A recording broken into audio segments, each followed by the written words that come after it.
CTV News at 5 with Hudson Mack. Some tense moments at the Victoria Law Courts this afternoon. Somebody called in a bomb threat. Victoria police are looking for a woman who was targeting a family lawyer, threatening to bring a bomb to the courthouse. Police say the woman posted her threat on her Facebook page. Staff at the lawyer's office noticed the post and called Vic PD immediately. Officers responded to the courthouse but say there was no imminent threat. The woman may face charges of mischief. Well, beachgoers are calling this a glimmer of hope for Vancouver Island sea life, something that hasn't been seen in a long time. Gray whales off Sombrio Beach. A mother gray whale was seen feeding off Sombrio on Saturday afternoon. A bystander quickly grabbed his camera and snapped these pictures. Conservation officers say last year there were no gray whales spotted in the area. The man behind the lens says it was a rare sight and the whale put on quite a show.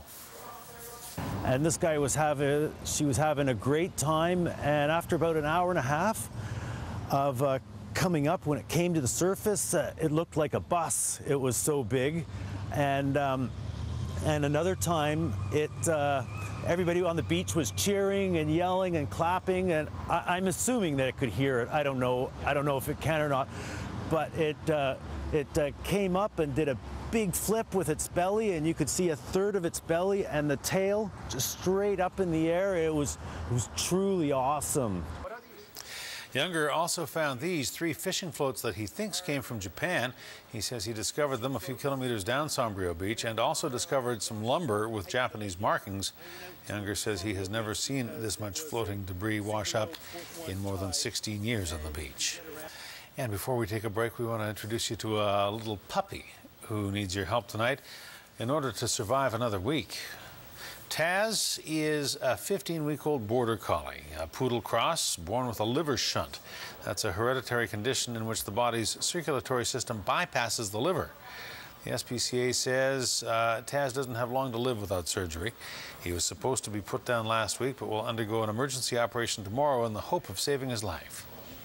He's not growing, and he's got severe diarrhea, and he's just not being able to process all the toxins in his body. So hopefully the blood flow is not going through. We can get that fixed. His chances of a perfectly fine life after this, being perfectly healthy, are 95% chance he'll come through this surgery and do fine. But it's a huge surgery, and it's a huge risk, as all surgeries are. So we're just looking to the community once again for help, because it's a large cost for us. The SPCA says the surgery will likely cost about $3,500, and they're hoping that some folks will donate to help. If you'd like to make a donation to the Taz Fund, you can call the BC SPCA at 388, that's 250-388-7722. Winds of change are blowing through CFB Esquimalt this morning, a ceremony filled with tradition as Maritime Forces Pacific saluted its new commander. Rear Admiral Nigel Greenwood is retiring after 2 years as commander of Maritime Forces Pacific. Making it official today, Greenwood signed over command of the Maritime Forces to Rear Admiral William Truelove. Rear Admiral Truelove has served as Deputy Chief of Staff for Strategic Communications at the International Security Headquarters in Afghanistan. And Greenwood says now is a good time for him to say goodbye because the Navy's submarine fleet is becoming operational. We've seen the development, as I expressed in my remarks, about Victoria getting back to sea, and that's a real transitional piece, something that's been a long time in the making. We recognize that, but it's all upward and onward from here. We're going to see the value of those submarines, and we're going to see the effect for Canada in their deployments in the future. To be part of this and to be taking the leadership of this great formation is a tremendous honor and privilege. And I would just like to restate what I said a few minutes ago, in that the advancements made in this formation over the past couple of years are directly attributable to the incredible leadership of Admiral Greenwood. Rear Admiral Greenwood retires after 37 years in the Canadian Forces. CTV News, Vancouver Island Report. Good evening. We begin tonight in the Comox Valley, where a teenage boy is on trial for second-degree murder in the death of James Denton. The 19-year-old was killed last July after a concert called Rhythm on the Rock at the Comox Valley Exhibition grounds. Witnesses say there was a verbal altercation, and then it became physical, and James was stabbed twice. Minutes later, he had died. The trial of the accused killer began today, and the courtroom was crowded. CTV's Gord Kurbis joins us now from outside the courthouse with more on the story. Gord. Well, Hudson, as was expected, it was a somewhat tense atmosphere outside the Courtenay Provincial Courthouse as families and supporters for both the victim and the accused were here for the start of today's proceedings. Security outside and inside the courthouse was far greater than we normally see here.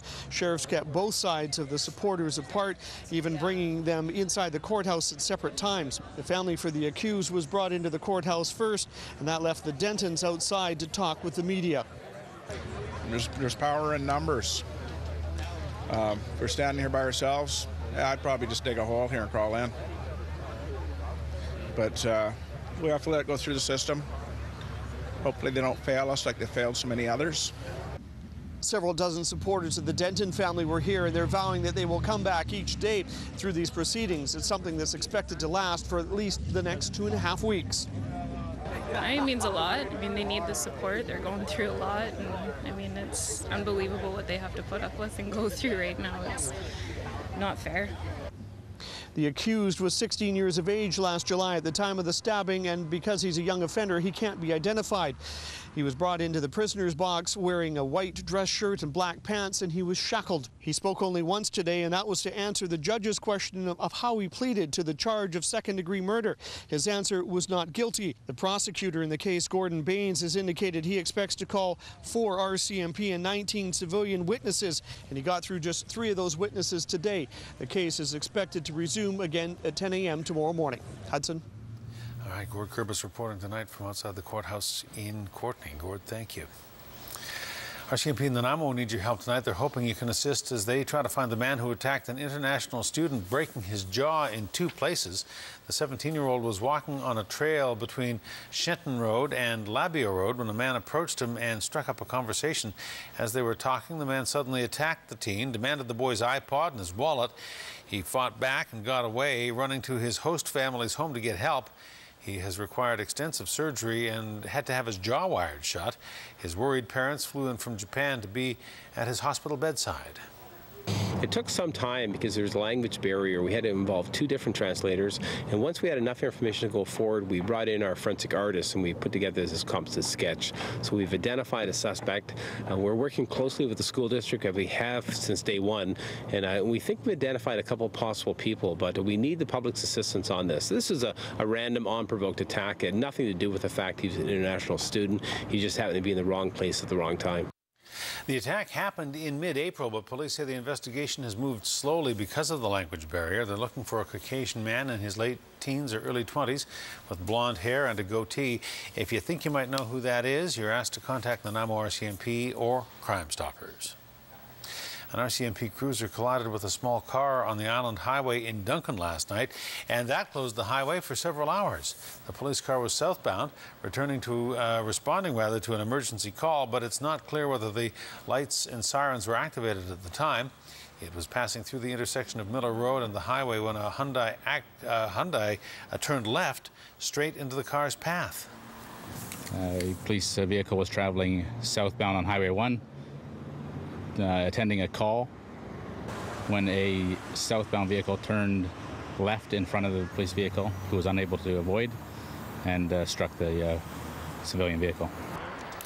The drivers in both vehicles had no passengers with them. Both the RCMP officer and the 23-year-old Duncan woman who was driving the other car sustained non-life-threatening injuries. Saanich police will investigate the crash as is normal in an incident involving police. Now to Ucluelet, where the new aquarium is open to the public, offering a glimpse at life under the sea. The aquarium is owned by a non-profit society and has been making, it's been in the making for years. Through a combination of fundraising, private donations, and grants, more than $2 million has been raised to build and set up the aquarium. It's the opportunity to enjoy it visually and to learn about it. Yeah, we usually blow some minds. People are, think about the Pacific Northwest as a cold, dark, gloomy place in there, in the ocean that is. And it's once you enter the water, it's beautiful colors and amazing animals. Water from Ucluelet Harbor flows directly through the tanks, and that allows much of the marine life to find its own way in and out of the active displays.